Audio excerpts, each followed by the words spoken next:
boa tarde a todos e obrigada por este convite. Estava a ouvir durante o início da tarde das dificuldades que todos nós de alguma forma sentimos a apresentar este tema na academia. Eu não sou exceção.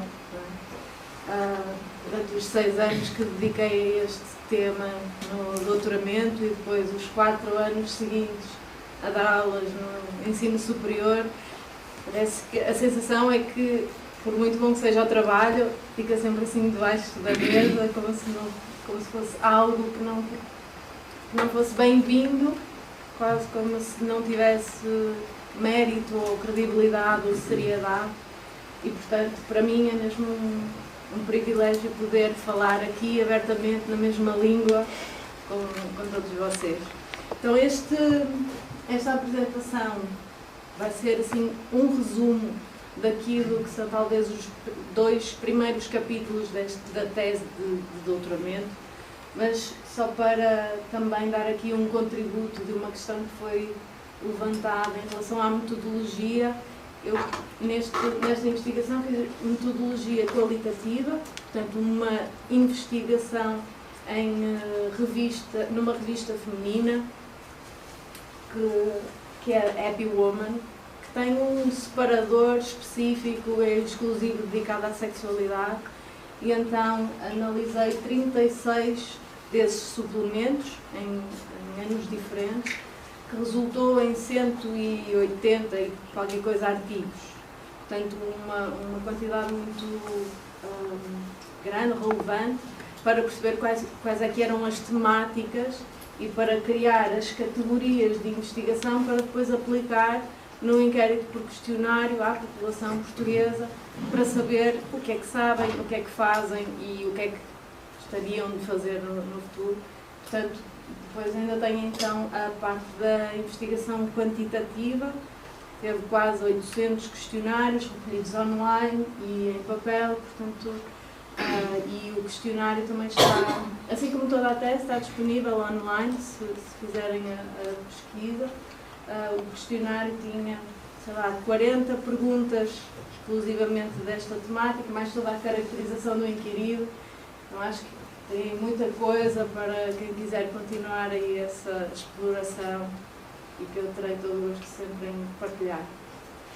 Então agora eu vou, se eu conseguir, fazer aqui quase mais uma introdução teórica, uma contextualização teórica desta relação entre a sexualidade e o lazer.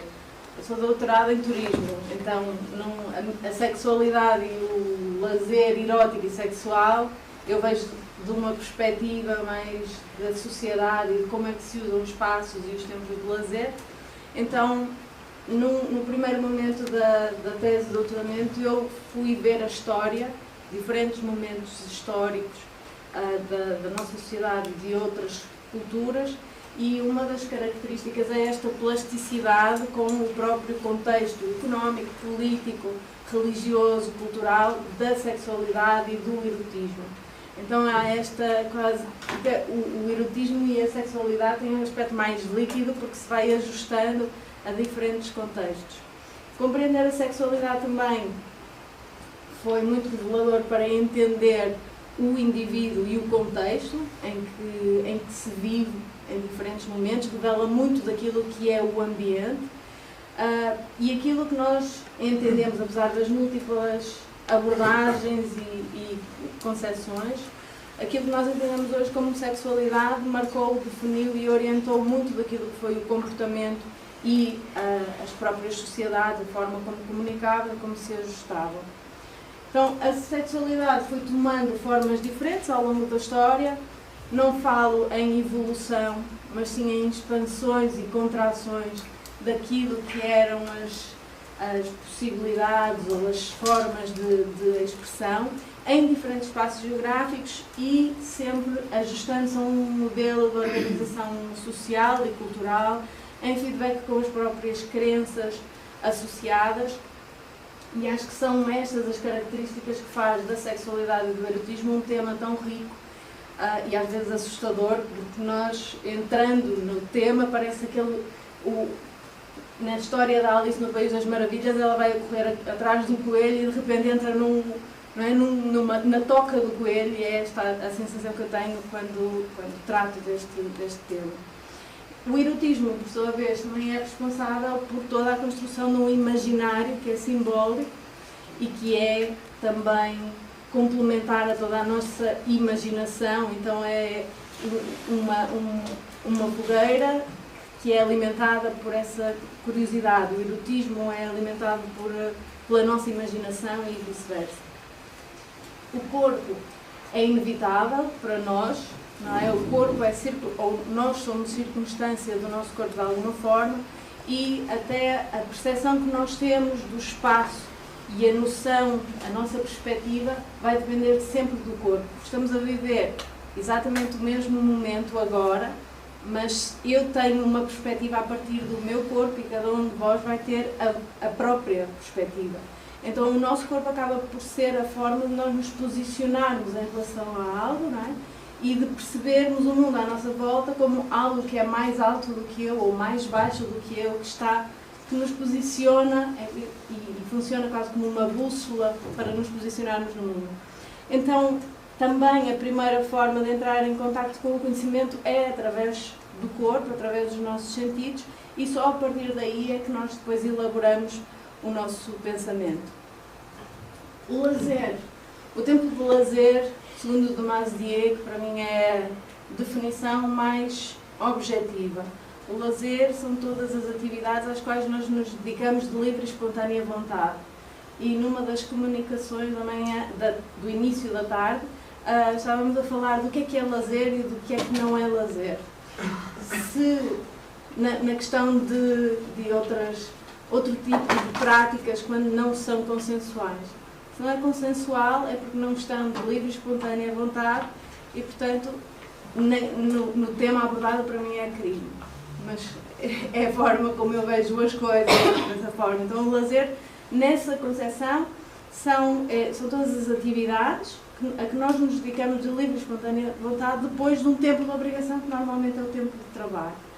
Então, quando nós estamos nesses momentos de lazer, é quase nós entrássemos numa cápsula, onde tudo fica mais permitido, no sentido em que nós vamos de férias e já não olhamos tantas vezes para o relógio, já não estamos preocupados que a refeição seja exatamente naquele momento, ou saltamos refeições, então é essa cápsula de permissividade, também de liberdade, porque nós nos permitimos a fazer outras coisas que não fazemos no nosso dia-a-dia, porque estamos muito constrangidos com as regras e com as obrigações. Há um desvio consentido, dormimos sem despertador, não é? Portanto, acordamos à hora que tivermos que acordar, isso por si só já é um desvio consentido. E é um tempo que é entendido de forma consciente ou inconsciente por nós como uma recompensa depois do trabalho. Então, o tempo de lazer tem vindo a ganhar cada vez mais preponderância, é das coisas mais discutidas, por exemplo, no momento de assinarmos um contrato de trabalho, porque a ideia dos 4 dias de trabalho para nós é porque vamos ter mais tempo livre. Então é este destaque que acaba por ter também nos tempos. E depois eu vou enquadrar mais um pouco, mas neste momento nós vivemos aqui uma série de novos valores sociais, a questão dos novos estilos de vida que são criados ou consumidos ou tornados produtos, não é, de todos os consumos que nós temos associados. Aquilo que nós consumimos define o nosso estilo de vida.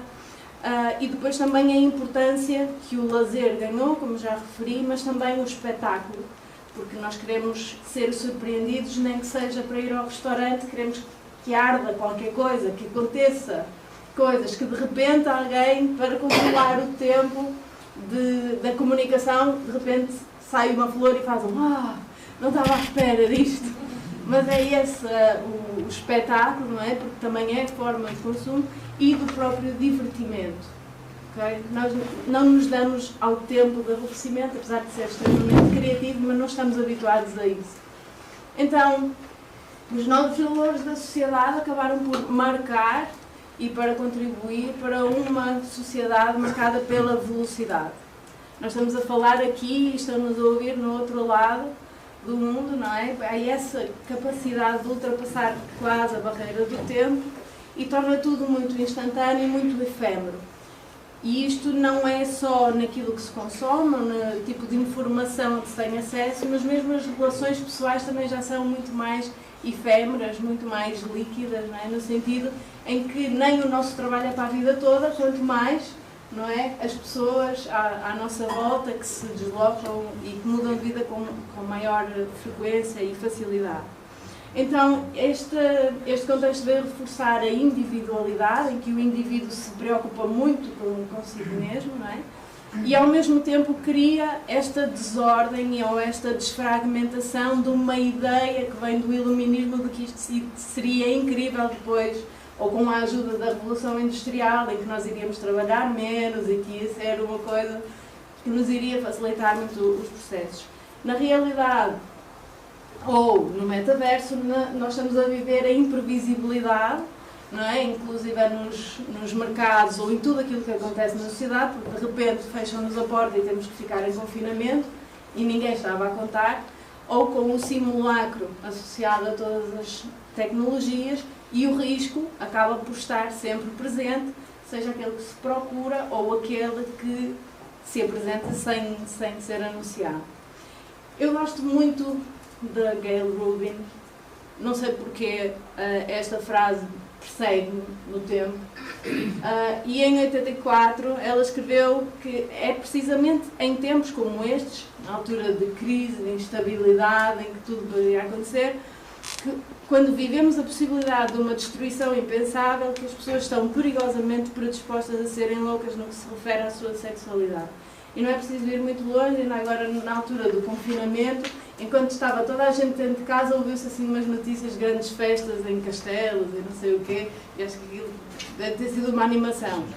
Essa tendência a fugir, não é? Em perigo, vendo-nos encurralados por essa imprevisibilidade, o nosso instinto fica muitas vezes mais presente do que, sei lá, não vou dizer a razão porque acho que não é desequilibrado sequer, mas de alguma forma penso que esta frase pode voltar a ter, ou essa afirmação pode voltar a ter preponderância nos próximos tempos.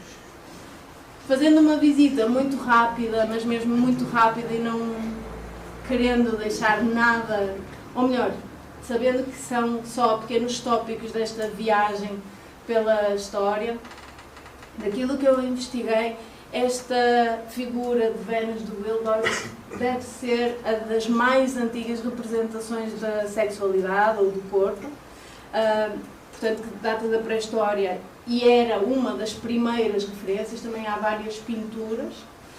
Na antiguidade egípcia, toda a sociedade se organizava em função de todos os mitos e, portanto, a grande inspiração e inspiração da sociedade egípcia era equiparar-se aos deuses e, portanto, essa mitologia com muita presença do erotismo e da sexualidade estava difundida nos mais diferentes espaços e já existia para além de objetos do cotidiano, na arte, nos túmulos, mas também nas festas e nos próprios cuidados de beleza. Na Grécia Antiga, a sexualidade foi alvo de preocupação médica, e então definia-se, não é? Já falamos aqui várias vezes, já foi referido várias vezes Foucault, não é? Que identificava ou que conseguiu ver lá a precisão a que se chegava ao estudo da sexualidade, em que sabia ou que se recomendava o que comer em cada altura do ano, o que fazer, portanto vão uma infinidade de aspectos. O corpo era obra grega de projeção e concretização do modelo estético do corpo, então essa projeção estética da beleza, e os ginásios eram ao mesmo tempo espaços de culto do corpo, mas também culto dos debates que se promoviam. Foram criados os bordéis estatais, nesta altura, como forma de contribuição de impostos a favor do Império. E na Roma Antiga, tanto as termas e os espaços públicos eram sempre locais para encontros onde o corpo, a nudez, estavam presentes. O casamento surge nesta altura como uma medida política, tentar contrariar a queda de natalidade que se registava na altura da queda do Império, e há um ajustamento em relação ao papel do casamento, que não era apenas do ponto de vista económico, mas agora onde havia um interesse para a organização da própria sociedade. No século VI e depois com a reafirmação do cristianismo, fomos para uma ordem de privação, não é? Mas ao mesmo tempo reforçaram-se todas as práticas clandestinas, porque era a história do pêndulo que eu falava com o professor Rui, não é? Quando o pêndulo está para o outro lado, o pêndulo que nós não vemos está no sentido oposto. E essas mudanças ideológicas obviamente moldaram os comportamentos e também passaram a ter esta carga muito orientada para a castidade, a monogamia, a fidelidade. É só aqui uma pequena curiosidade, mas que eu acho que pode nos libertar de muitas coisas, poderia libertar muita gente de alguns conceitos.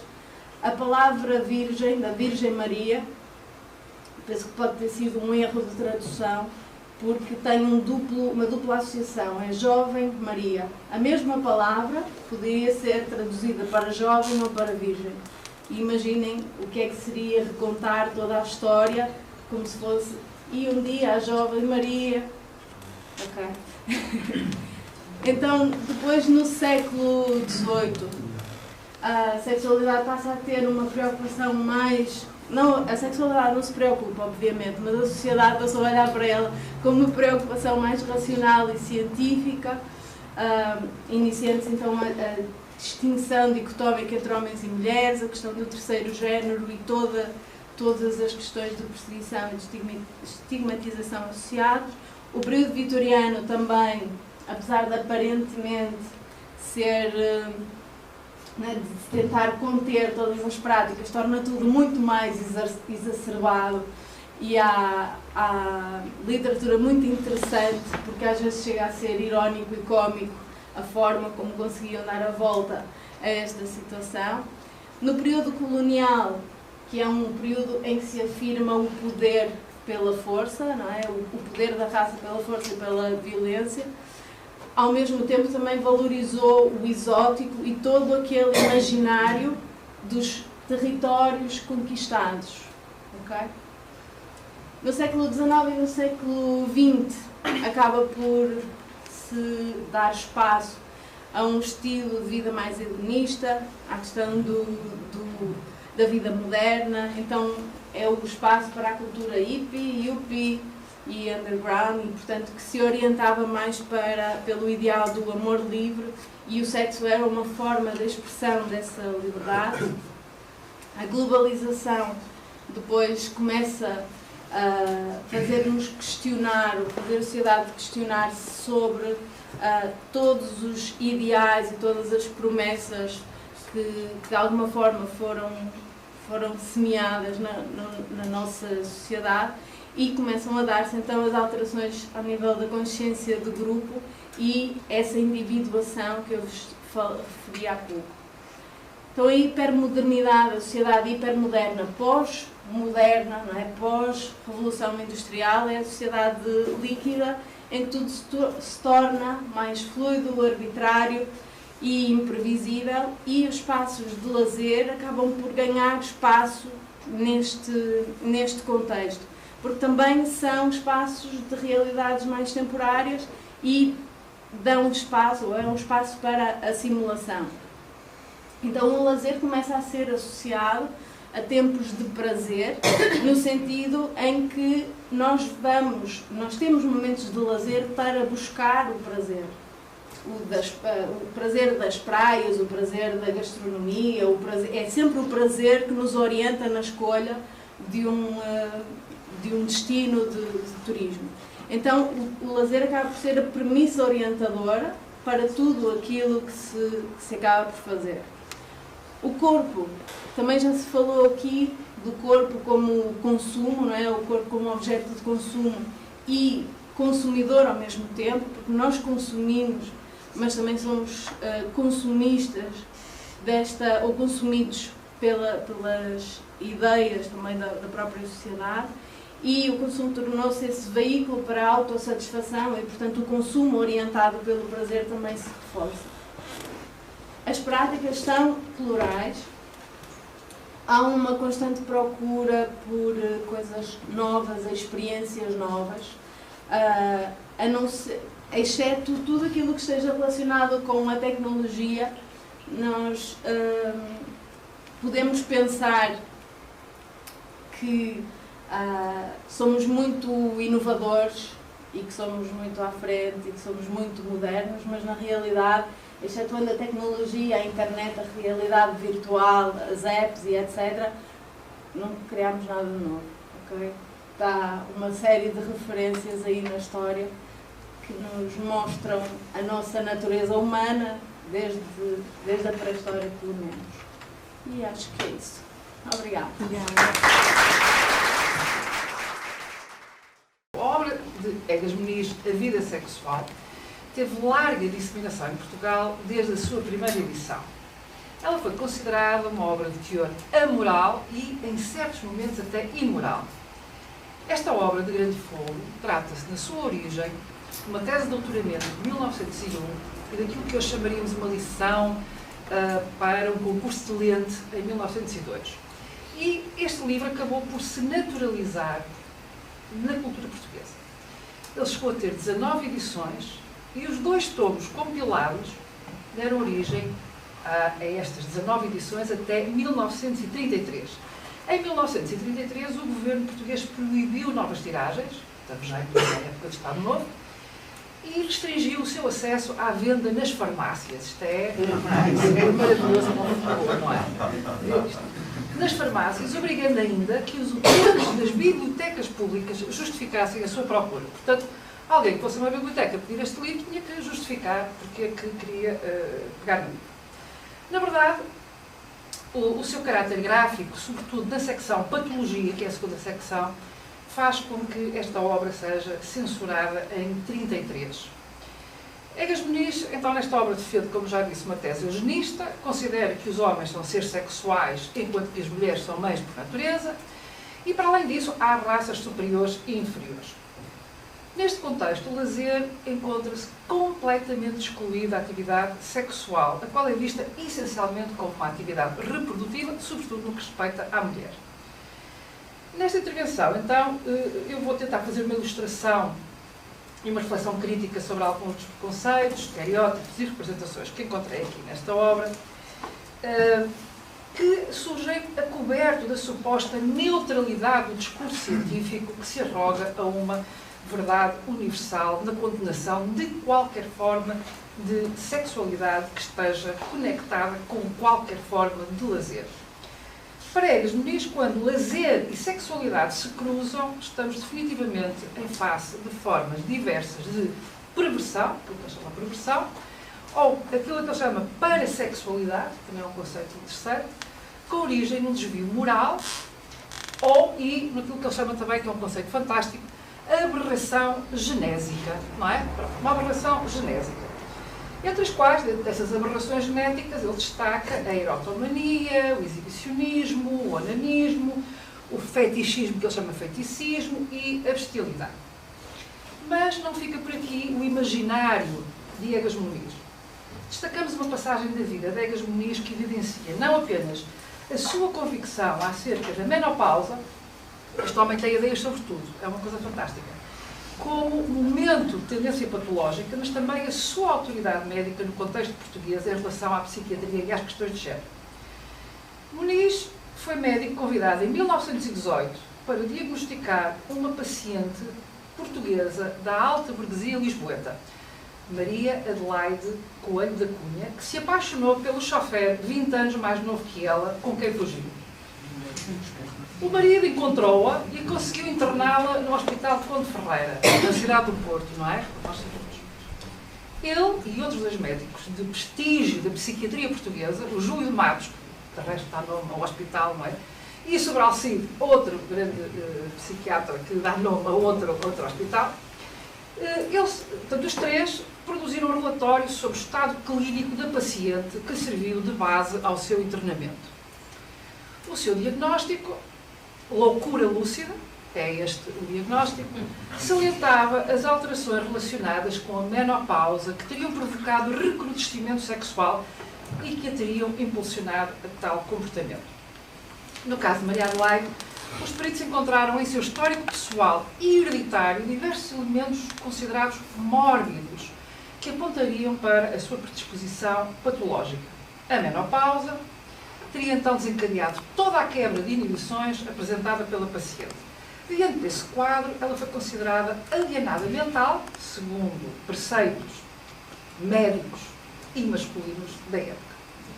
Bom, então partimos desta base que para o nosso homem, não é? O Egas Muniz, o homem é uma inteligência servida de órgãos e a mulher é um útero servido de órgãos. Bom, sobre a menopausa, já percebemos o que é que pensa o Egas Muniz, que influenciou duradouramente todo o nosso século XX português. Mas vamos um pouco da sua biografia. Ele nasceu em 1874, em Avancas, também, já aqui mesmo ao lado, não é? Onde há uma fundação, e faleceu em 1955. Médico, cientista, crítico de arte e literatura e ainda político. O seu nome, António Caetano de Abreu Freire de Rezende, este é o nome era Egas Muniz. Ele nasceu como António Caetano de Abreu Freire de Rezende. O que insistiu que ele adotasse o apelido Egas Muniz, o padrinho. Em virtude de estar convencido que a família Rezende descenderia da linha direta de Egas Muniz, o aio de Dom Afonso Henriques. Isto é uma mitologia interessantíssima. Portanto, Dom Afonso Henriques, para os colegas brasileiros, é o nosso primeiro rei, e de alguma maneira ele convenceu-se, o padrinho que viria a ser Egas Muniz, que aquela família descendia diretamente do rei, do primeiro rei de Portugal, ou pelo menos do aio do primeiro rei de Portugal. Bom,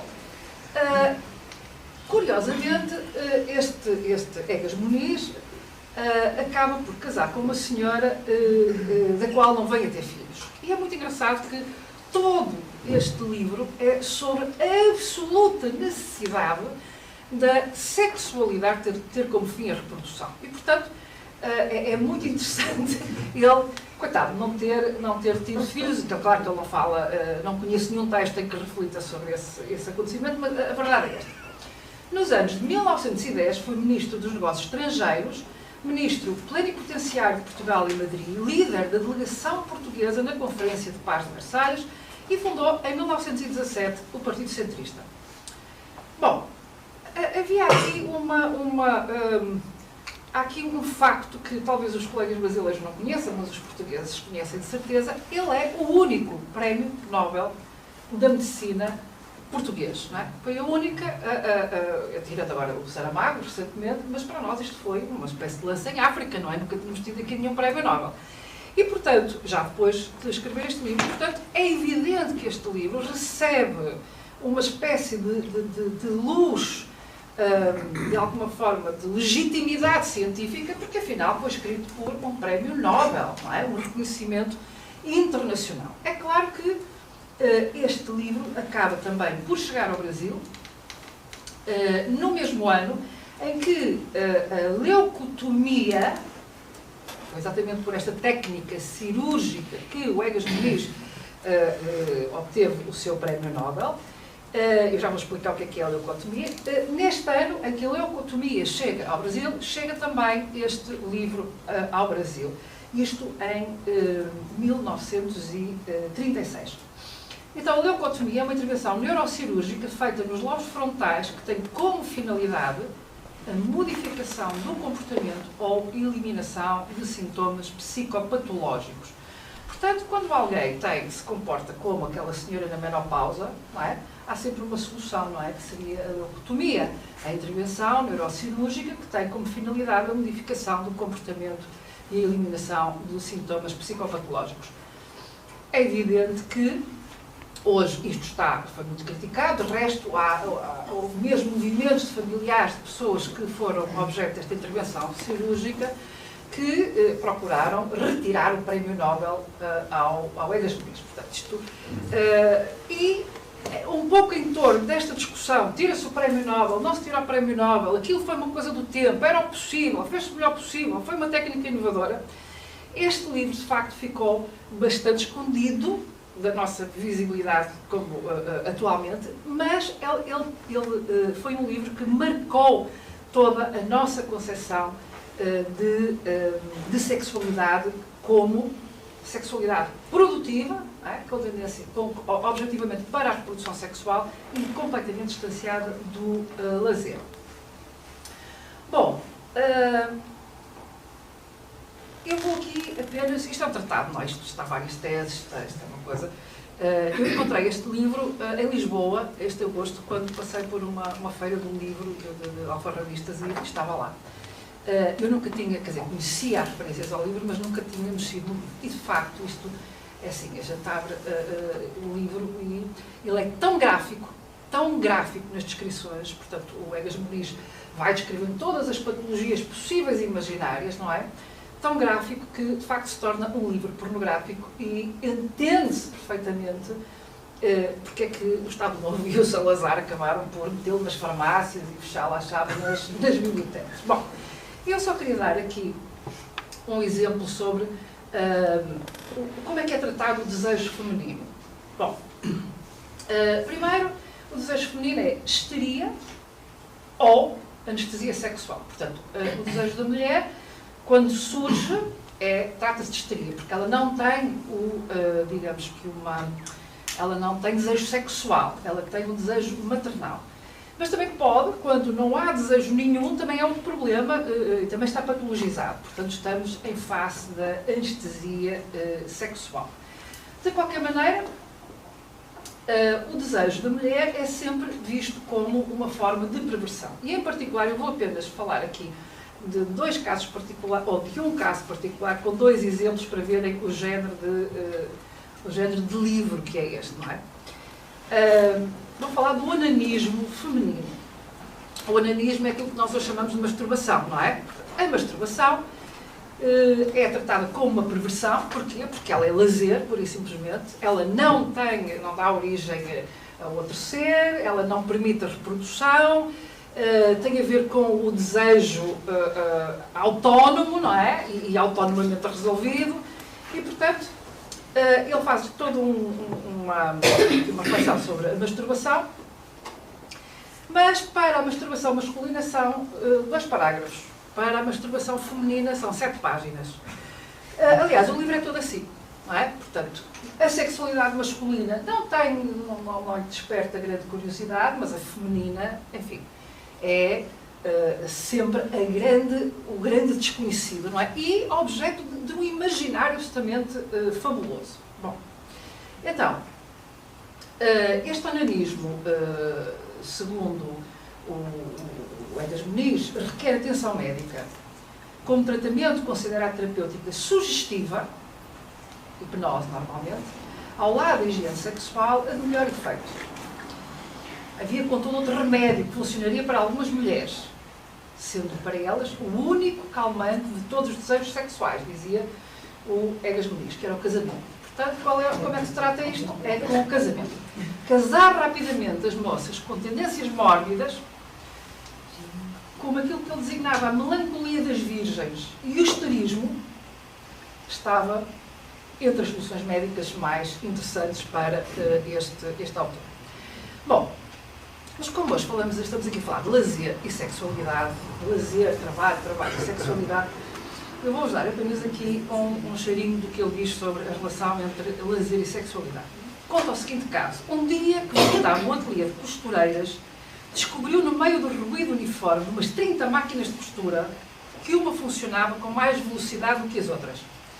Notou que a pessoa que a movia era uma morena de 18 a 20 anos. E enquanto ela impelia automaticamente as calças que confeccionava sobre a mesa da sua máquina, a face congestionava-se. A boca entreabria-se. E as narinas dilatavam-se ao mesmo tempo que os pés arrastavam os pedais num movimento sempre crescente. Daí a pouco os olhos convulsionavam-se, as pálpebras baixavam empalidecia e caía para trás procurando a extensão dos membros numa paragem repentina. Seguiu-se-lhe um mal exprimido grito que se perdeu por entre o ruído que a cercava. Ficou desfalecida alguns segundos. Depois, enxugou com o lenço as fontes que o suor umedecera e, lançando ao redor de si um olhar tímido e vergonhoso, recomeçou o seu interrompido trabalho. Comentário de Egas Muniz. Estes factos são vulgaríssimos nos ateliês e, especialmente, quando as mulheres que pedalam as suas máquinas se sentam nas bordas das cadeiras, o que produz maior friccionamento dos grandes largos. Por isso, os higienistas aconselham sempre os motores para conseguir o movimento das máquinas. Mas não fica por aqui a questão do desejo, não é? Do desejo, do trabalho e do lazer, não é? Portanto, há aqui um momento em que o trabalho aparentemente se cruza com o desejo, não é? E há aqui já medidas imediatas de profilaxia a tomar. Mas não é só este mundo moderno que traz coisas terríveis, segundo o Egas Muniz. As máquinas de costura, uma delas. Mas não só, a bicicleta, a própria bicicleta é um perigo. Então, a bicicleta traz por vezes as mesmas consequências, sobretudo na mulher. E por isso a reputamos inconveniente para o uso do sexo feminino, especialmente com as celas ordinárias. Os movimentos das coxas, o atrito da vulva e do clitóris sobre o bico da cela têm dado lugar a práticas viciosas, que, não sendo bastante frequentes para condenar a bicicleta, basta, contudo, para condenar o uso da cela, que não satisfaz os princípios estabelecidos pela higiene. Não é a bicicleta que tem culpa, é a mulher. Há mulheres que experimentam sensações voluptuosas nas condições mais ordinárias da vida. Uma tem um vivo prazer em passear de carruagem com rodas pneumáticas. Outra, aliás, muito honesta, experimenta orgasmo venéreo ao atravessar em ómnibus uma praça mal calçada.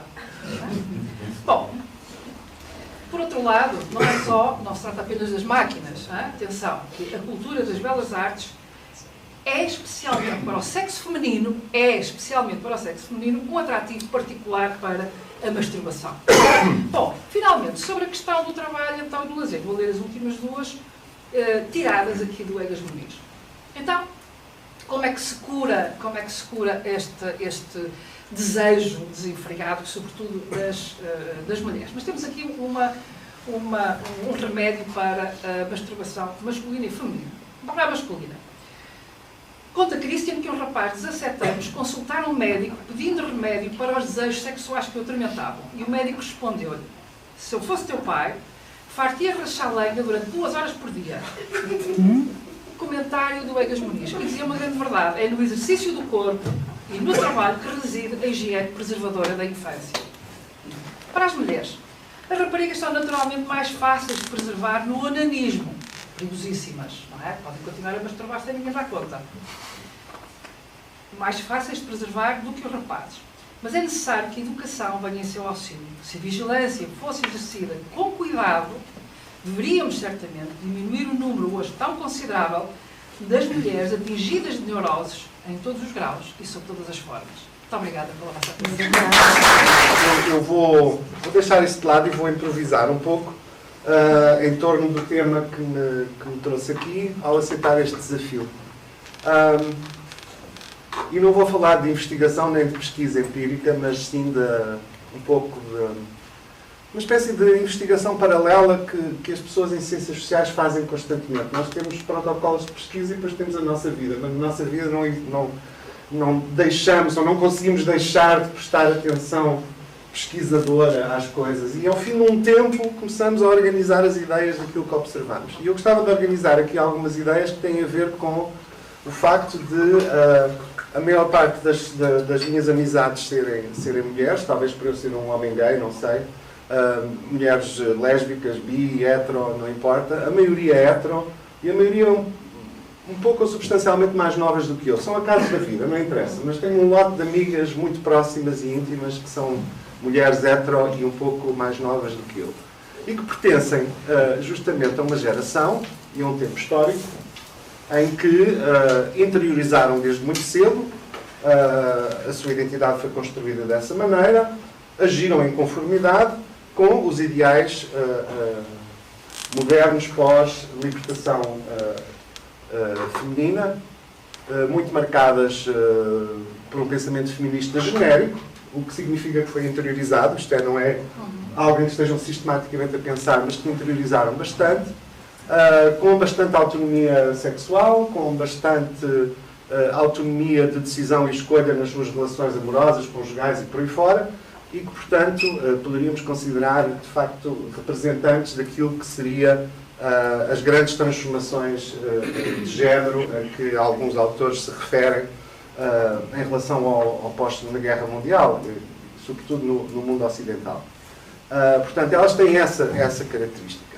E todas elas, de alguma maneira, vão tendo histórias que são histórias sexuais, que são histórias amorosas, de namoro, de curte, de flerte e algumas de conjugalidade, que sistematicamente são, pelo menos no início, e eu estou a dizer isto porque justamente eu sou assim o observador que está de fora a ver isto tudo, são as histórias amorosas delas, não são as minhas, que essas eu não conto aqui,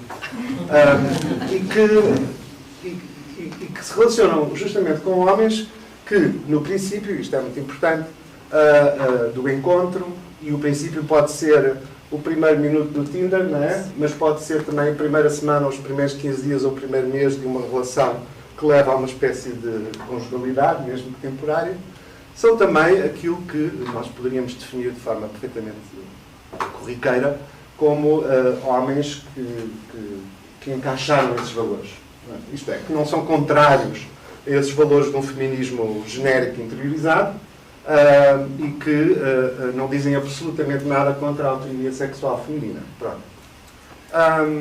E que me aceitam também ali no círculo de amigos e tal, também. Certo.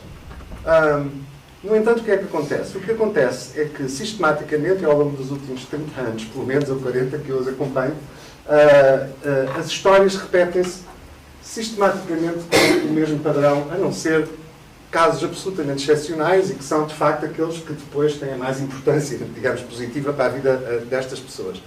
Mas o padrão que se repete é um padrão de rápido recuo em relação a essa aceitação masculina da autonomia sexual delas e da sua vida sexual, por assim dizer.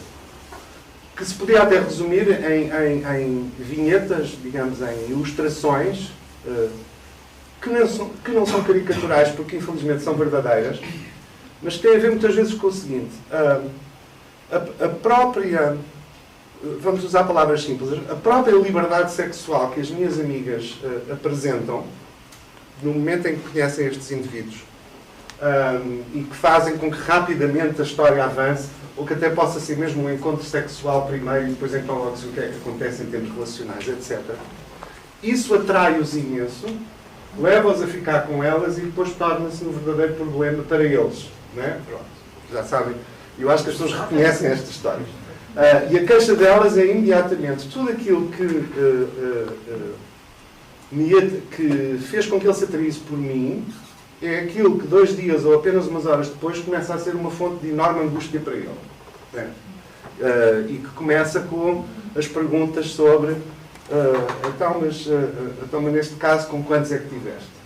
E o que é que fizeste? E eram melhores? E tinham uma pila maior?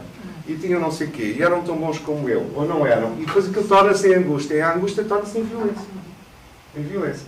Pode ser verbal, pode ser psicológica, muitas vezes é física. E isto acontece sistematicamente. E isso é uma coisa que a mim sempre me fascinou, e nas conversas com as minhas amigas sempre achei que havia um material incrível para pensarmos, e pensámos sempre muito sobre isso. É claro que uma pessoa põe logo isto ao nível do mau caráter, do mau caratismo, de que é uma pessoa que não presta e não sei o quê, mas é óbvio que se a gente olhar para isto com o treino das ciências sociais, a gente percebe que há aqui uma estrutura qualquer. Há uma estrutura qualquer aqui a funcionar. E essa estrutura é claramente a estrutura do patriarcado, que, longe de ter morrido, entrou numa espécie de submarino. Quer dizer, submergiu face, de facto, a uma emancipação feminina extremamente positiva, ou seja, toda a transformação na ordem de género foi feita pelas mulheres, basicamente, para todos os efeitos práticos. E houve uma espécie de entrar em clandestinidade das manifestações mais imediatas do patriarcado. Até porque Se estas minhas amigas, no momento em que dizem aquele tipo dá-me tesão, eu vou para a cama com ele, estão a ter um gesto que é um gesto de autonomia, vontade, prazer, lazer, libertação, sexo, etc., eles estão a ver isso como disponibilidade aproveitável, como qualquer coisa que é atraente, sem dúvida, naquele momento, etc., mas está lá presente a estrutura patriarcal que devia da Virgem da Puta. Está lá presente. Ela está presente. Ela não é dita dessa maneira. Já não é dita dessa maneira. Já não é... Atenção, ela já não é sentida dessa maneira pelos próprios. Eu não estou a dizer que são umas pessoas que estão a disfarçar. Não. Já não é sentida pelos próprios. Mas ela está a um nível que foi empurrado para o inconsciente, de certa maneira. E isso é uma coisa que eu acho que é preocupante, sobretudo porque demonstra a enorme dificuldade que houve nas transformações da ordem de género em alterar estes aspectos digamos, mais profundos e mais enquistados das masculinidades hegemónicas. Foi muito difícil. E eu digo masculinidades hegemónicas e não estou a falar de orientação sexual porque eu acho que este padrão depois se repete também em muitas relações gay e repete-se muito em relações masculinas em geral e, portanto, ele não é completamente definido pela heterossexualidade, pela orientação heterossexualidade das pessoas, mas é muito mais definido pela masculinidade como uma grande estrutura que está claramente a falhar.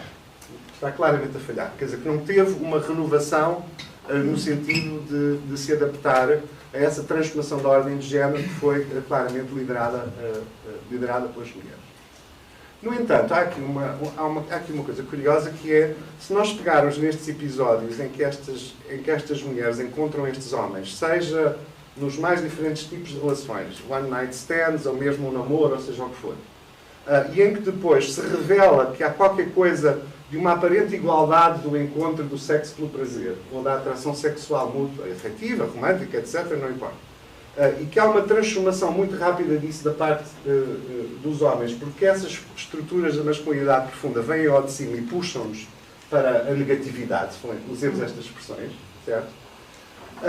No entanto, isto não é simétrico, porque na realidade o que aconteceu com estas mulheres, quase todas, é que elas vêm de experiências negativas do patriarcado, apesar das quais elas se conseguiram constituir como mulheres adultas livres, desejantes e prazerosas.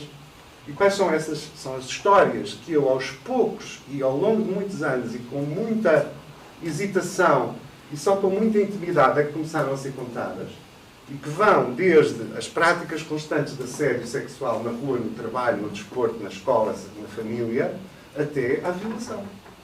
Quer dizer, as histórias de violação no passado, na juventude, na adolescência, que pessoas muito próximas de mim me contam e que eu, na minha ignorância masculina, de achar que isso é uma coisa patológica, que há uns indivíduos que fazem a algumas mulheres, venho a descobrir que é de uma recorrência absolutamente extraordinária e muito próxima das ideias do feminismo mais radical, que falava, efetivamente, do patriarcado como violação. Quer dizer, a violação como um instrumento de estabelecimento do patriarcado. Que é uma coisa que me assustou nos momentos de revelação desses episódios, isso assustou-me imenso.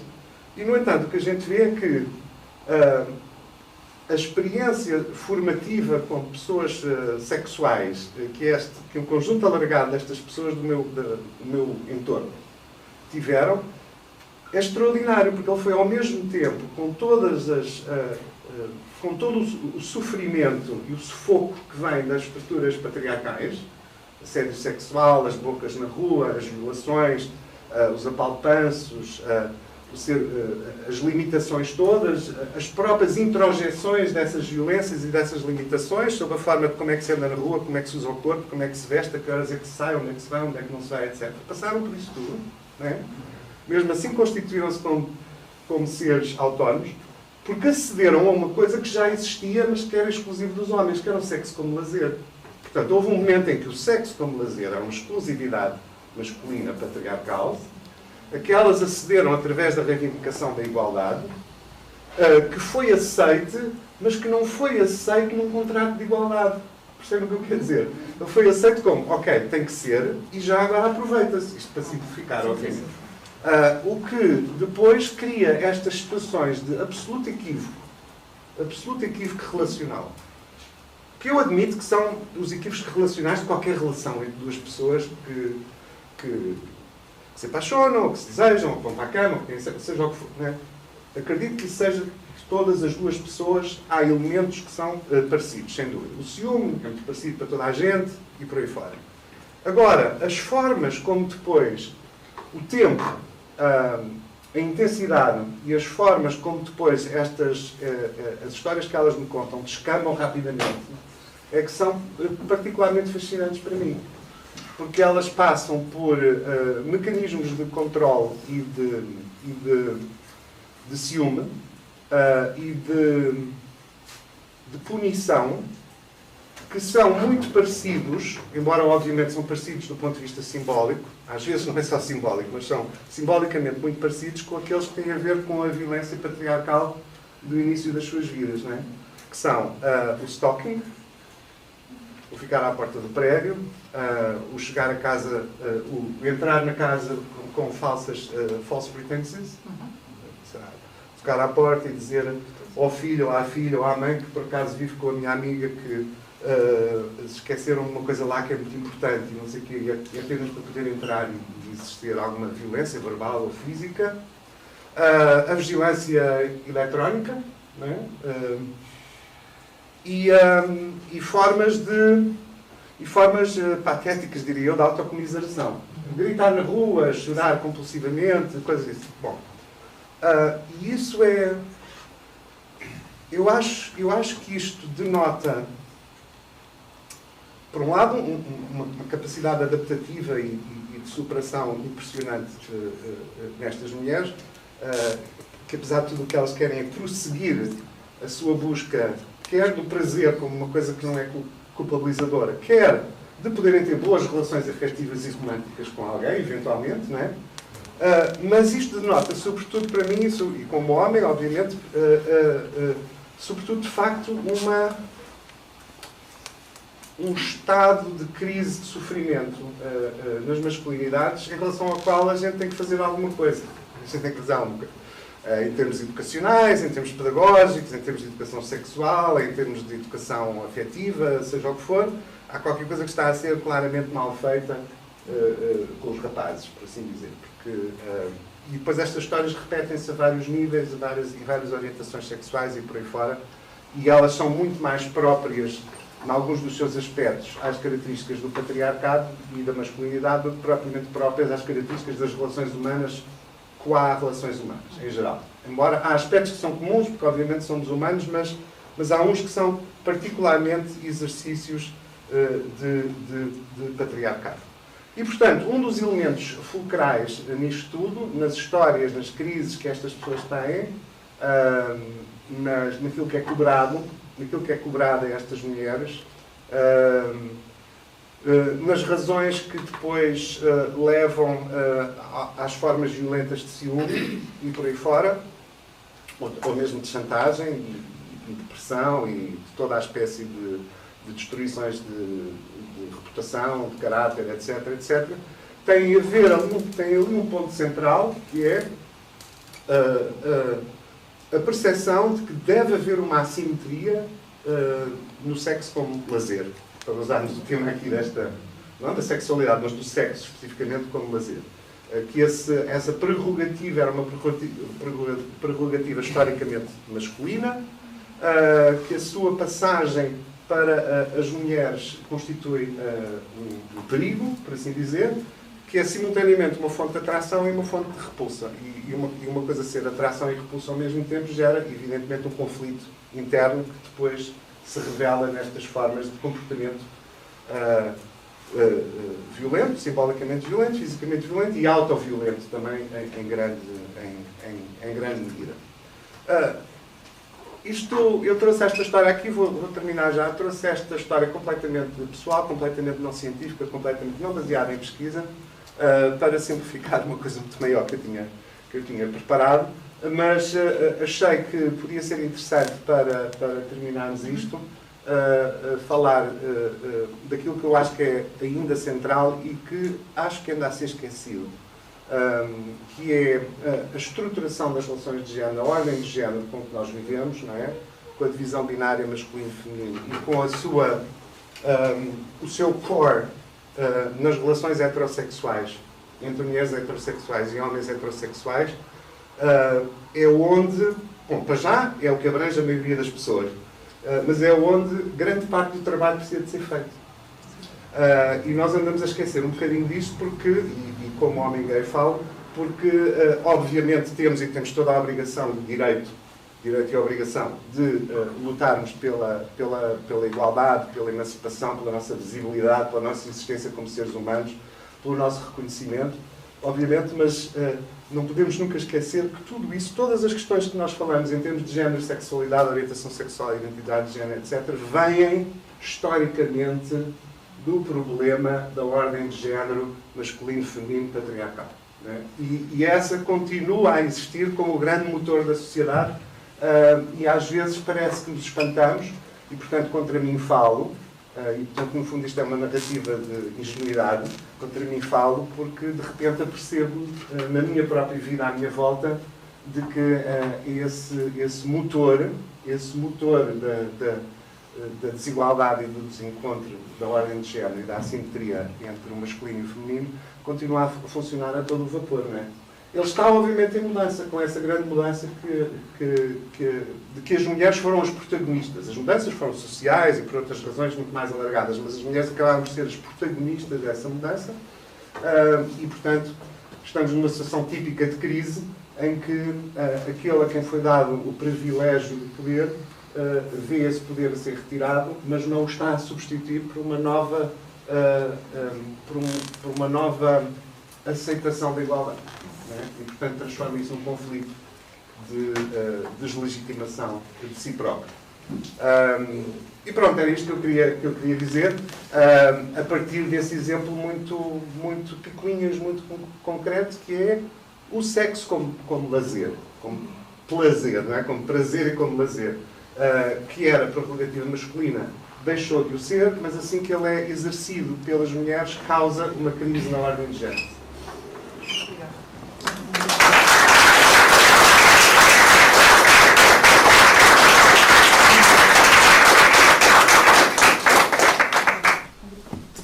Sim, a primeira. Tá bem.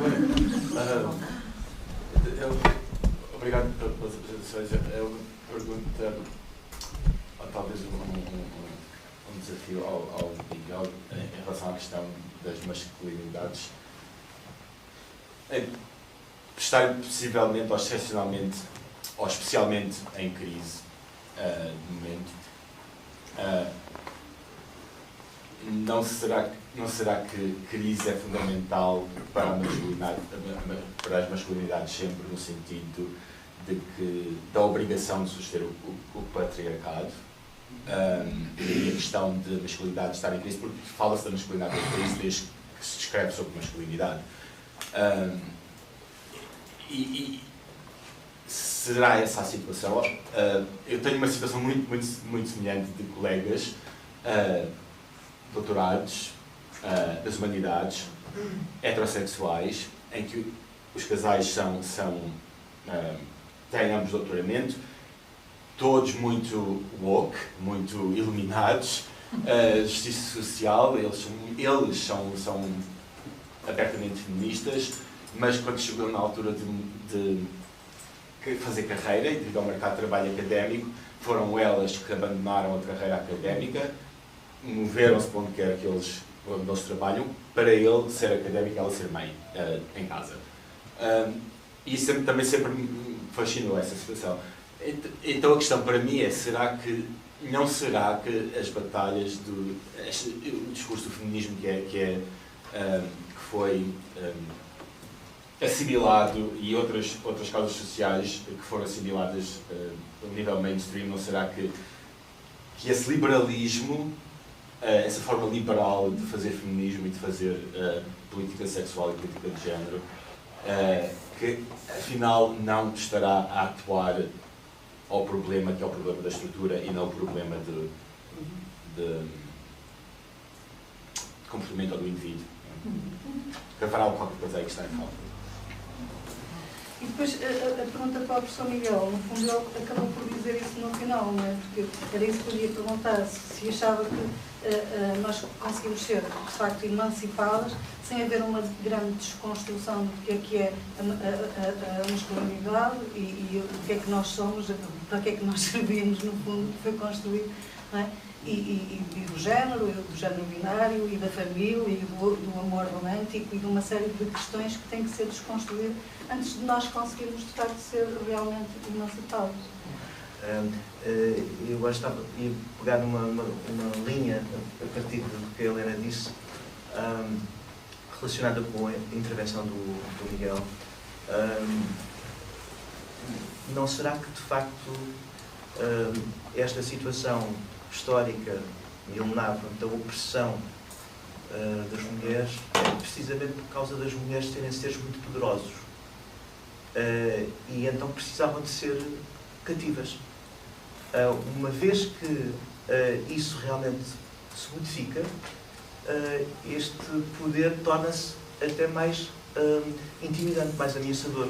Eu venho dos estudos de teatro e, por exemplo, um dos temas que eu gosto muito de convidar os meus alunos a pensar é lerem, por exemplo, Hamlet como uma figura que vive no pavor do desejo feminino. Ele vive apavorado pelo desejo feminino.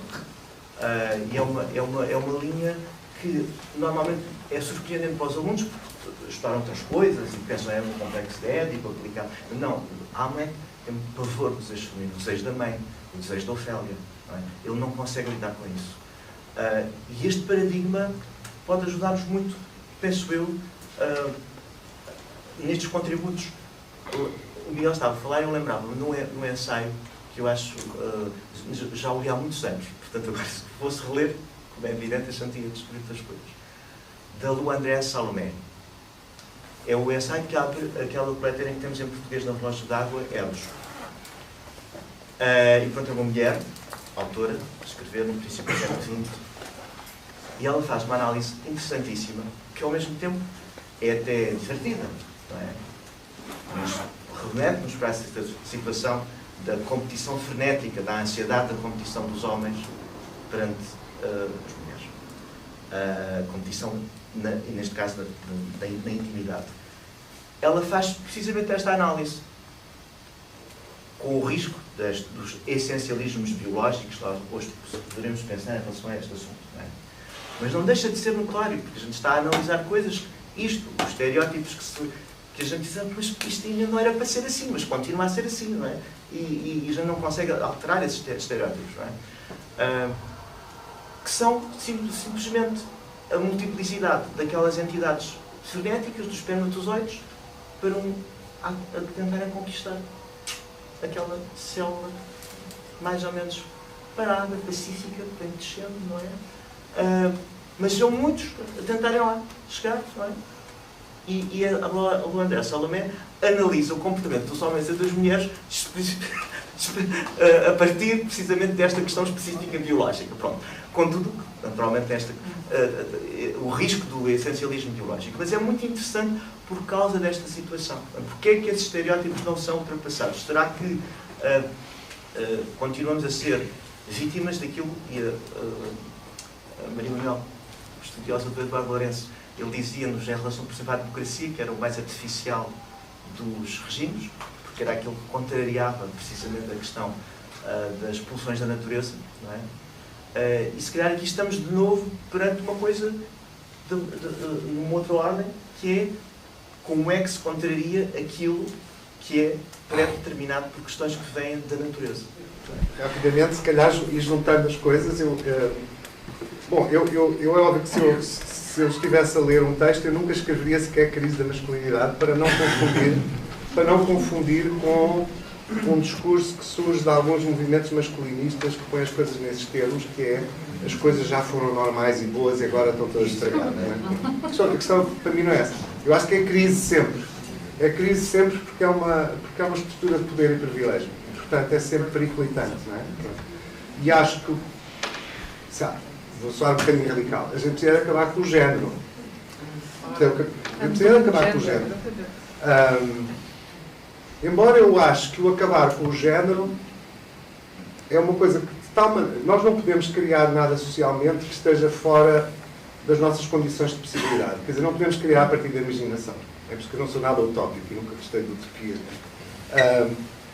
A gente muda com o material que tem. E, portanto, acabar com o género, para mim, ainda continua a ser feminizar ao máximo. Percebe o que eu quero dizer? Dentro do que a gente tem possível, eu ainda acho que feminizar ao máximo ainda é o caminho reformista. Sou reformista, sou social-democrata. Eu acho que feminizar é o caminho social-democrata para acabar com o género. Esta ficou. A questão tem a ver com a luz que esta coisa do Nobel lança sobre esta obra, que já era uma obra muito disseminada e que, como é que se ultrapassa isso? Bom, o problema é que esta obra foi naturalizada. Percebe, Helena? Ou seja, o grande sucesso de uma obra é quando a gente já nem sabe qual é o autor. Todos nós pensamos assim, simplesmente, ela atravessa-nos, constitui-nos a todos. Aliás, não é muito diferente esta conversa daquilo que ouvimos hoje há pouco naquelas mesas da Fernandinha, das mulheres que sofrem de síndrome de Down e que não têm sexualidade nenhuma, nem podem ter. Enfim, isto é tudo a mesma conversa. Portanto, a culpa não é do Egas Muniz, isto é apenas uma ponta para pegar no discurso. E, portanto, ele está naturalizado. E não é tirando o Nobel ao Egas Muniz. É claro que a mim mete-me a impressão, está numa universidade, não é? Que supostamente, feito estas questões de género, ainda há pouco tempo tivemos aí uma guerra com os alunos todos à porta da reitoria, com o professor homofóbico, foi suspenso, tudo isto foi todo aqui um escândalo, não é? Mas a verdade é que temos um centro de investigação chamado Egas Muniz. Não é? Pronto. É claro que eu acho que as pessoas nem têm a noção, ainda não escavaram o suficiente. Não é? É o Nobel, pronto, é uma posição contra, tira Nobel, põe Nobel, é o único que temos, vamos ficar assim, não é? Pronto. Aquilo que eu estou a tentar aqui fazer também é um bocadinho abrir esta reflexão. Agora, do meu ponto de vista, nada a fazer, não é? Trata-se apenas de abrir o discurso, não é? E de expor o discurso.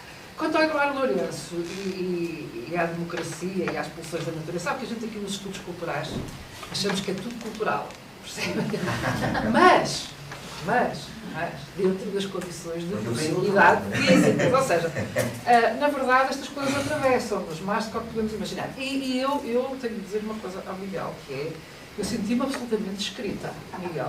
Eu não faço parte do círculo das amigas de Miguel, mas é isso, as minhas amigas, as minhas amigas, nós temos aqui uma performance sobre exatamente isso. Performance também várias vezes. Não, é uma performance exatamente, que era exatamente aquilo que descreve. Portanto, é de facto, e a gente não sequer falou sobre isto, mas é isto que está de facto a acontecer.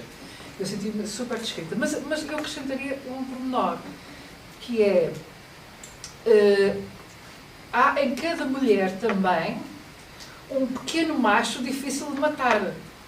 Não é? Portanto, não é só, a coisa não é só eles submergem e tal, nós também afogamos o mais que podemos o macho em nós, não é? E às vezes ele também vem ao de cima, não é? Pronto, portanto, estas coisas aqui são um bocadinho difíceis. A hegemonia é isso mesmo? É isso, é a hegemonia, exatamente, é a hegemonia. Aquilo que tinha curiosidade e queria perguntar é se o seu trabalho se confrontou com o impacto do trabalho dele no Brasil, porque eu não sabia que tinha sido publicado no Brasil.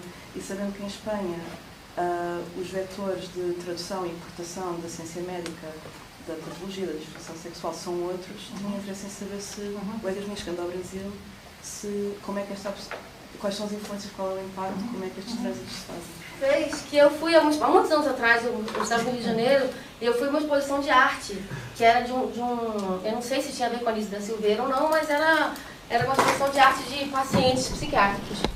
E aí tinha uma escultura de cerâmica, assim, desse tamanho mais ou menos, que era um rosto bastante sofisticado, muito bonito inclusive, era um rosto assim, uma escultura bacana. Sim.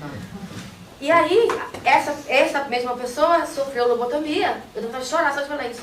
E a outra escultura era um bloco que tinha 2 furos, que eram os olhos, e só.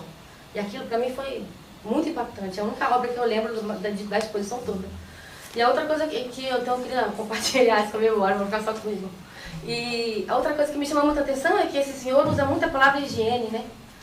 Muito a palavra higiene, assim, nessa, sei lá, talvez uma prolaxia do desejo feminino e, paralelamente, seres esses que até hoje são seres que não devem ter pelos, não devem ter raivas, não devem expressar violências, muito menos desejos extravagantes, ou, né, o que quer que seja extravagante, só para... E aí eu fico pensando também até que ponto a sexualidade feminina, ou a homossexualidade feminina, ou a plurissexualidade feminina, ainda também não tem tanto espaço como a sexualidade masculina na academia, ou no pensamento, ou em tudo, entendeu? Mas não é mesmo nisso. Não, essa outra. Até que ponto vocês acham que a sexualidade feminina, seja ela homossexualidade feminina ou qualquer outra, também ainda não tem tanto espaço dentro da academia, ou dentro das artes, ou dentro de se pensar e de se colocar claramente? Pois a Glória Anzaldúa, ela está aqui dentro falando, que assim, uma parte que eu li que eu achei muito interessante, que ela fala assim, essa relação do homem com a mulher, porque a mulher, ela, através da menstruação, que acontece dentro de um círculo natural, ela está conectada com a natureza de um jeito que é poderosíssimo. Né? Então ela vai colocar isso, essa ligação íntima da mulher com a natureza, como um dos elementos que vai fazer com que o homem queira justamente o homem, o patriarcado, né? Vamos dizer, faça essa quebra. E aí eu me lembrei por conta do que você falou. E outra coisa é assim, com relação aos aplicativos. Como a professora falou ontem, eu fiz aqui uma performance, me lancei como performer. E assim, a performance foi em cima de algum tempo usando os aplicativos, né? E aí você percebe, eu percebo uma coisa muito clara no aplicativo, na aplicação, que é no Tinder, no Bumble, etc. O homem, ele tá ali, e aí você já se sente meio errada de estar ali. Existe uma culpa de você estar ali. Então a relação não é igualitária. Né? Assim, é como se ele pudesse estar ali, mas você está ali meio que uma safada, né? Aliás, eu perguntei, o que é que estás aqui a fazer? Sim. Exato. E aí alguns já me perguntaram com quantos homens você já esteve. Né? Então, se você está na aplicação, ele quer, mas não quer. Então, essa relação do desejo e do... que me lembrou um pouco do que você falou. Muita posse, muita posse. O desejo da posse, não, e da puta e da santa. Né? Eu estou aqui num lugar que eu queria, mas, enfim... É isso. Obrigada. Tá, para concluir, porque a gente daqui a pouco você sai correndo, você já sabe. Queria agradecer as comunicações. Eu vou fazer uma colocação que fica para todos os palestrantes, mas principalmente a fala da professora Catarina, que quando apareceu aquela imagem, né, da Vênus, aquilo me fez lembrar muito da Vênus Hottentote. E queria saber, na verdade, como é que essa questão da racialização e principalmente da sexualidade, porque se fala muito sobre sexualidade feminina, né, mas a partir de que corpo feminino ou de que mulher, quando se fala de desejo sexual e liberdade, né, quando esse corpo, por exemplo, no caso da Vênus Hottentote, como é que foi usado de uma forma hipersexualizada e que tanto por mulheres brancas quanto homens brancos da época, né, era um corpo que nem era visto como humano, né, então um corpo extremamente animalizado. Então como é que a gente pode pensar a sexualidade a partir desse recorte racial, como é que esse lugar chega ou não dentro, principalmente da tua pesquisa, mas também como é que essa questão aparece ou não nas comunicações. Essa é daquelas perguntas que qualquer coisa que eu diga é um puro palpite. A sexualidade ou a forma como nós vemos ou como o imaginário que nós temos e a forma como nós expressamos esse imaginário ou transformamos esse imaginário numa ação pode ter tantos motores, não é? Porque o erotismo pode ser de uma garrafa ou de algo super elaborado. Então, eu acho que é muito... Vai estar dependendo sempre dos contextos e das intenções e daquilo que são os valores ou da ausência deles mas acho que é essencialmente a ausência de valores humanos, humanitários, de um global. Esta ideia da individuação nós separamos. Não é? A partir do momento em que existe o eu e existem os outros, há uma separação, há discórdia, há divisão, e a divisão leva à entropia. A entropia, enquanto a sombra representativa do masculino, porque não dá a criação, mas é a energia, não é? E a complementaridade entre o masculino, feminino, a energia masculina e feminina, a energia masculina enquanto força criadora ou criativa, mas a energia feminina é a que a orienta e conduz. Então eu acho que nessas explorações acho que podem ser infinitas as respostas. Obrigada. Então, a minha foi dirigida de uma série delas. Eu queria dizer o seguinte, vou ser muito rápida, porque a nível fechado já disse que é para ser bom, é assim, a verdade é que este livro faz uma escolha, e a escolha foi uma acomodação das grandes narrativas psiquiátricas do século XVIII e do século XIX, trazidas para o século XX como se fosse investigação científica muito atualizada. Isto mistura também, e é outra escolha, a recepção da psicanálise freudiana em Portugal. Ele faz é a primeira pessoa que vem falar de Freud já na última edição de 33, na 19ª. Ele faz ali uma primeira parte onde recebe a psicanálise freudiana, escolheu fazê-lo. Isto não é uma questão de ser produto do tempo ou não ser produto. E escolhe uma leitura sobre a psicanálise freudiana.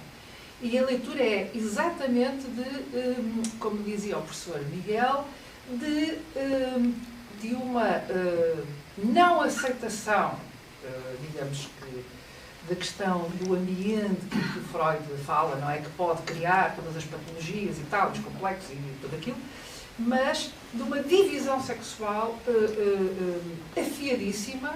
Portanto, ele naturaliza a diferenciação sexual que o Freud traz como sendo produto da educação e produto da vida da criança. Portanto, ele faz uma escolha.